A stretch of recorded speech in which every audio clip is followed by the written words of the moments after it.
Hey, all, it's David Ducker coming back at you, and today I'm going to be talking about history in role-playing games. Not the history of role-playing games, because I don't care, but history of your fictional, fantastical, sometimes science fictional settings. This is a concept that I was inspired from Game of Thrones to use. I haven't really seen it used very much outside of Game of Thrones. Here or there, definitely, but it was a great. It was used to great effect in that series. I've stolen a million things from Game of Thrones, but this one in particular, you don't really see anywhere else, or excuse me, I haven't seen anywhere else. So what is it? So, history in your setting is just what happened before the players got there. Did anything happen? Something should have happened. Um, so it's an easy concept, but some people still have a hard time understanding it. So this is going to be mainly an example-based video. In my case, current game, Return of the Runefangs.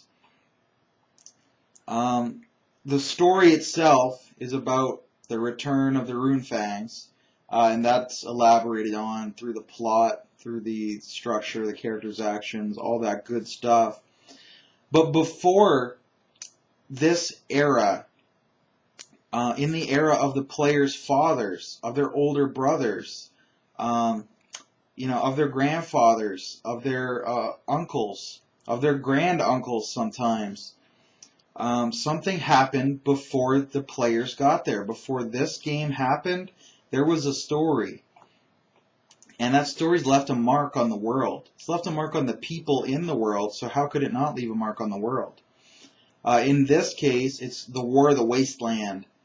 It was the province of Westerland seceded from the Empire, and the Emperor was kind of bought off with gold so that he didn't declare war and try to stop them.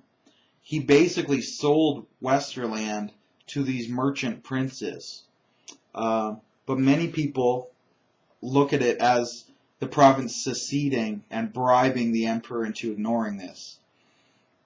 So depending on your point of view, it could be read a couple different ways. But basically the emperor didn't declare open war, but many knights rose up and went off to fight to keep Westerland, to reconquer it, to keep it from seceding. So it was this kind of unofficial war.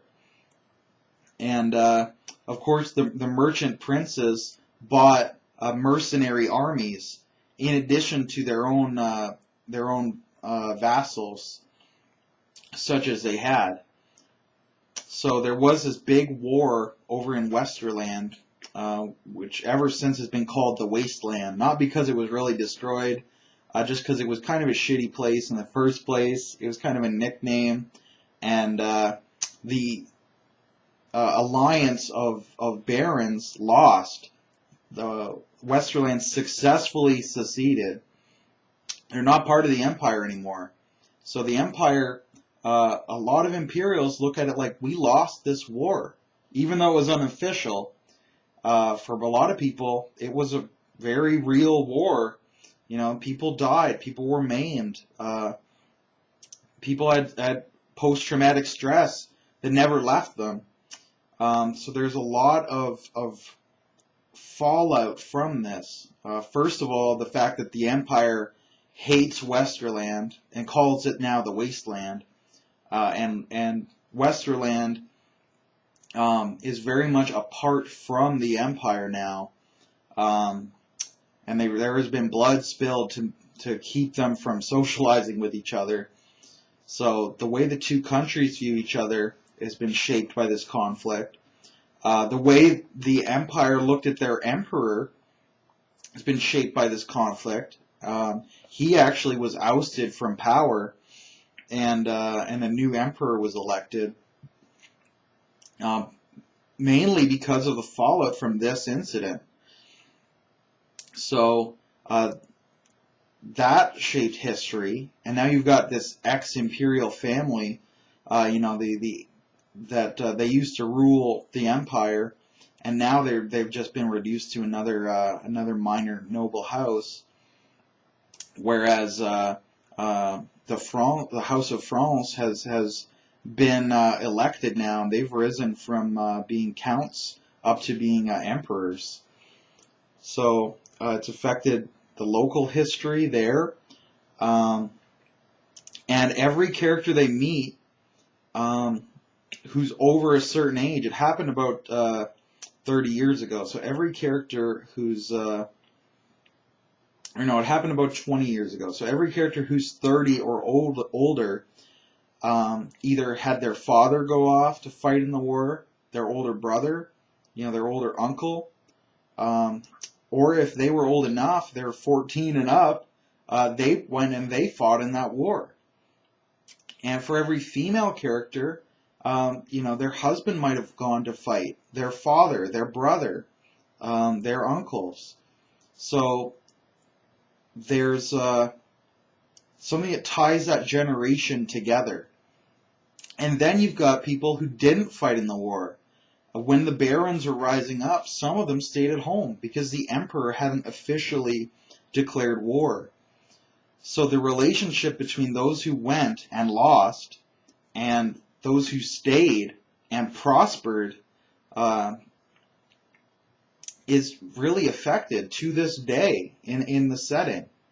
If you look at the player character's House Berengar, they were one of the leaders of this war effort, and the head of their house was killed during the war, Ovi Berengar, and Lewin was maimed, his arm was cut off, and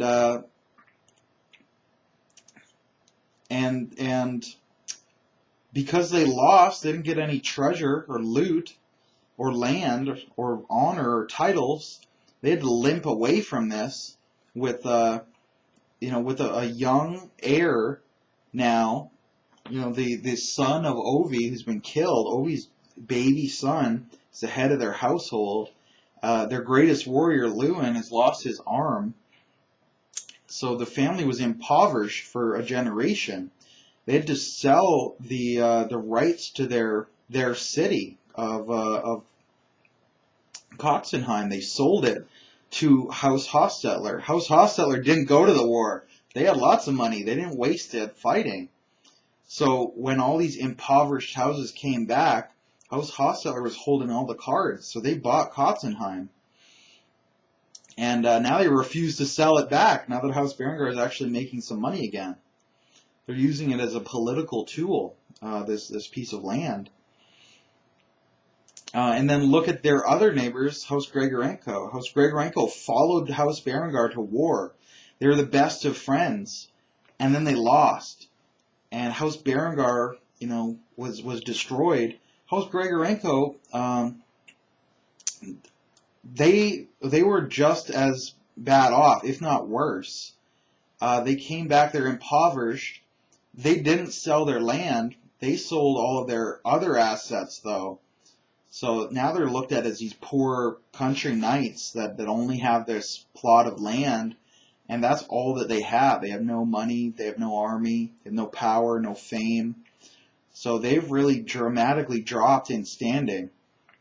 And they blame House Berengar for this. House Berengar led them off, and they lost. This is not their fault. This is House Berengar's fault. So now they've turned against House Berengar. And again, now you've got House Hostetler, who's rich, House Grigorenko, who's bitter, House Berengar, who's been beat down. So that really sets the tone and the precedent for today in the setting. Because you have this story that happened before the story, and that makes the setting, the background, the characters so much richer, so much deeper. The fact that when Savage goes to Biberdorf and meets with a member of House Grigorenko with the Lord of Biberdorf. When he meets with him, they can reminisce about the time they spent together fighting side by side 30 years ago, or 20 years ago, excuse me. So they can reminisce about that. And then when Sauvage runs into the Lord of House Hostetler, he can say, you know, oh, you're that fool who went off to war, and I stayed at home, and I've prospered, and you, you know, I own your old castle now because you made a poor decision, my friend. And Sauvage can be bitter towards him and say that, you know, if you had come with us, we might have won. We lost because you stayed behind, and you've profited by your cowardice. And we were brave, and we were strong, and we were abandoned. And we did everything right, except no one helped us to do what was right, and we're suffering for that. And is that our fault? And there's this great role play scene that's all set up before the game even starts, just because you got history. And then it can go back further than that as well. Each of the houses has the history of their house. You know, how House Berengar was founded by Berengar the Corsair, or how House Showalter was elevated to the Barons of Nuln after the emperor fled the city and abandoned the capital, and House Showalter took up the leadership and managed to actually withstand the siege when the emperor had fled, and they saved the city. And then the next emperor awarded them the city as a barony. Just this heritage and this history, this pride, or you know, the opposite, where you can look back and you have no history, you have no pride, or maybe your ancestor was infamous instead of famous, and your ancestor was a merchant prince of Marienburg, and he's one of the guys who seceded and abandoned the empire, or maybe he was a heretic and a devil worshipper, and you've still got to live under that shadow. And it can add so much to the game. So it's a great tool. I think every GM should use it. Every player should try to use it in their individual backstories. It just adds so much to the world. It's really great. So I just want to do a video explaining that concept, talking about it.